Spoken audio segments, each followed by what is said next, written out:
salita'y kay linis, ngunit ang laman ay puno ng panlinlang.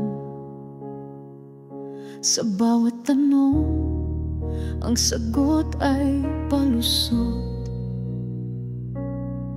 Katotohanan ay tila tinatakbuhan. Naglabas ng kwento, pero puno ng panloloko. Sinamahan ng drama, pero wala namang saysay. Fake news na itinanggi, pero siya ang pinagmulan. At sa gitna ng gulo, siya'y biglang tumakas palayo. Hindi ako galit, ngunit puno ng poot. Hindi ko alam, pero siya ang nagutos. Bulong at bula,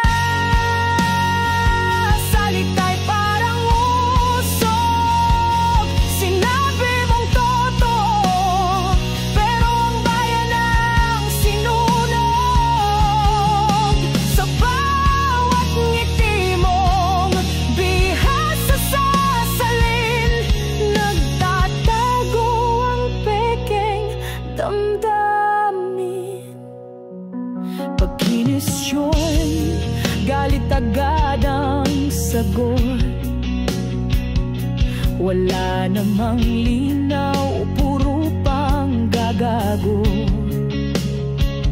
Binabago ang tala, binubura ang marka. Parang kasaysay ang nais niyang isulat para sa kanya. Nasaan ang dangal ng isang lider na babae? Kung ang katotohanan ay laro ng kanyang labi, di sapat ang formal, di rin ang posisyon. Kung ang puso mo'y tahanan ng ilusyon.